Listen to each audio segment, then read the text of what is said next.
As colinas de Ezaril são o fim do mundo, um lugar esquecido pelos reis, ignorado pelos nobres, varrido pelo vento frio das montanhas. É aqui, entre ovelhas e grama úmida, que começa esta história. Um menino corre pela encosta verde com risadas soltas no ar. Seu nome é Turan. Ele brinca com uma menininha do vilarejo próximo, os dois rolando entre as pedras como se o mundo fosse simples, e por ora ele é... Não há guerras aqui. Não há magia. Só a inocência áspera de quem cresceu longe de tudo. Então uma sombra aparece no alto da colina. Um velho ancião de passos firmes e olhos penetrantes desce vagarosamente em direção às crianças. Ele para, observa os dois brincando com uma expressão que não é bem sorriso, nem preocupação. É reconhecimento, como se estivesse vendo algo que esperava encontrar há muito tempo.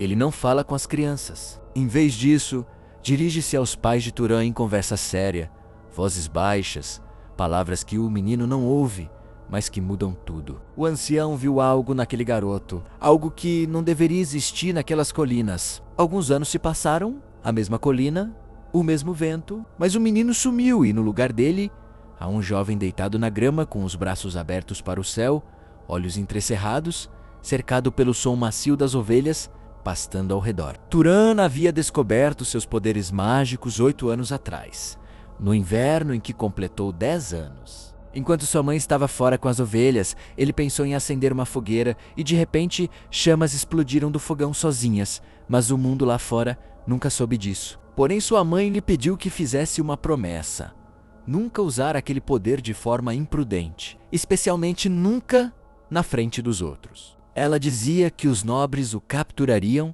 e o usariam como bem entendessem que cavaleiros para os nobres eram como cães para os pastores. Às vezes tratados como família, mas vendidos ou sacrificados quando necessário, Turan obedeceu, cresceu e se tornou o único pastor das colinas de Ezaril. Mesmo depois que sua mãe adoeceu e morreu, ele continuou vivendo como pastor, para evitar os nobres que um dia poderiam vir procurá-lo, para evitar se tornar o cão de guarda de alguém. E ali estava ele, 18, quase 19 anos, deitado na grama, olhando para as nuvens, segurando o segredo mais perigoso do mundo dentro do peito, passos na encosta, o mesmo tipo de presença de antes experiente, cansada, mas com algo de afiado nos olhos.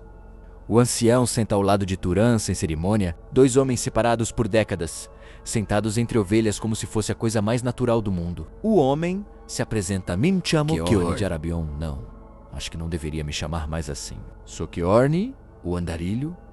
Ele explica que encerrou formalmente seu contrato de vassalo 1 mês atrás. A família que servia teria cuidado dele até sua morte se quisesse, mas em seus últimos anos desejava viajar.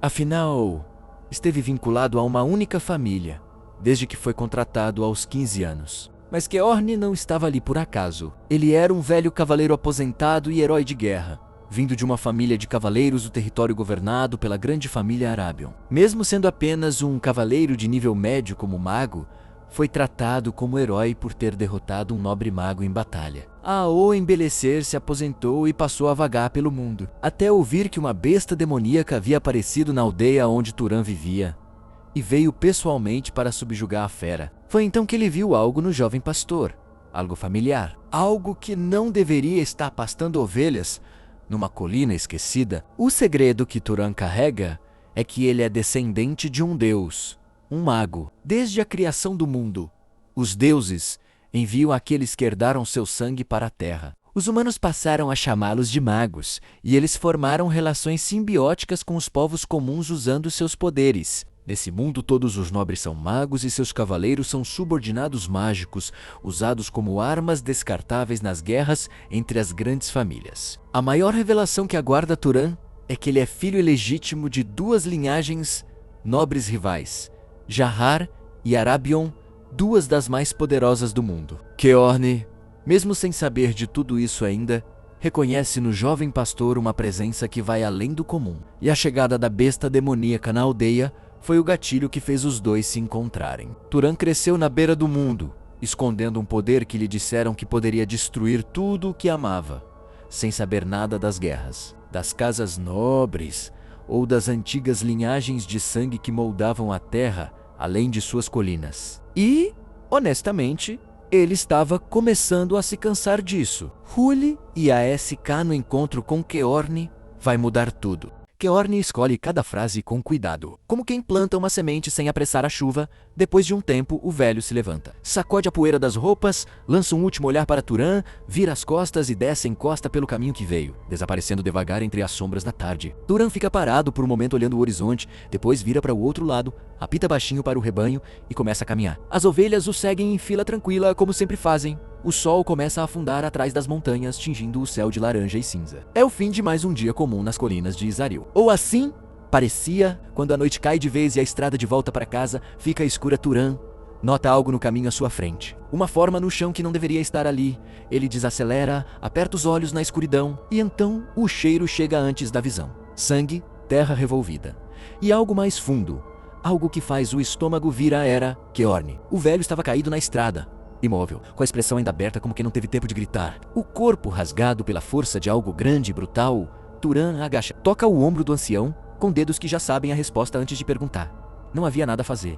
Keorne, o andarilho, o herói de Arabion, o homem que cruzou o mundo inteiro e veio parar naquelas colinas esquecidas, havia encontrado seu fim numa estrada de barro entre ovelhas e névoa. Turan se levanta devagar e sente os olhos antes de vê-los. 2 pontos brilhando na escuridão atrás dele, parados, pesados, cheios de uma inteligência fria e faminta. A besta estava ali, enorme, coberta de pelo escuro e músculos retorcidos, gotejando ainda o sangue do velho nos dentes, encarando o jovem pastor como quem avalia se a refeição terminou ou se há mais uma porção. O rebanho recua, em pânico silencioso. Turan não recua. Sua mão desce devagar até o cinto e encontra a funda que carrega desde criança. Dedos fecham em torno do couro gasto como quem cumprimenta um velho aliado. Os olhos não saem da besta, a besta não tira os olhos dele. Por um segundo, o mundo inteiro congela naquela estrada escura. Então, Turan gira. A pedra sai da funda com corte seco no ar, veloz, direta, e passa raspando a cabeça da besta com milímetros de distância. O monstro nem pisca. Apenas abaixa a cabeça e avança, patas pesadas fazendo o chão tremer, dentes expostos, um rugido baixo que soa mais como sentença do que ameaça. Turan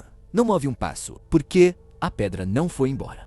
Ela descreve um arco invisível no ar escuro, silenciosa, perfeita, obedecendo a algo que não é vento nem acaso. E no exato momento em que a besta chega a centímetros do rosto do jovem pastor, a pedra volta e acerta com força brutal e precisa bem no centro da cabeça do monstro. O baque ecoa pela colina. A besta trava no meio do passo, os olhos apagam, os joelhos vergam. E o corpo enorme cai pesado na estrada, ao lado do velho que ela mesma havia matado. O silêncio volta de uma vez, as ovelhas param de fugir. O vento fresco desce das montanhas como se nada tivesse acontecido.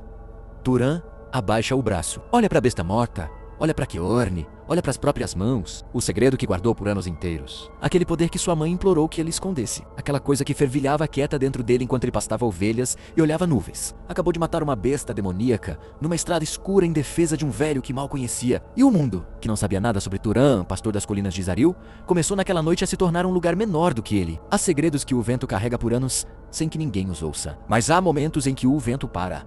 Nas colinas esquecidas de Isaril, um menino cresceu entre ovelhas, sem nobreza, sem título, sem nenhum direito ao poder que fervilhava silencioso em suas veias. Sua mãe lhe ensinou a esconder, a agachar, a sobreviver, e ele obedeceu, por anos, em silêncio. Mas os deuses não escolhem pastores por engano. Quando um velho guerreiro desce a colina carregando cicatrizes de batalhas que moldaram impérios e senta ao lado de um jovem que nunca viu o mundo além da névoa das montanhas, algo que estava adormecido começa a despertar. Não é magia comum, não é fogo, água ou raio. É algo que vem de antes dos reinos, de antes dos nomes. Um pastor que descende de 2 deuses rivais.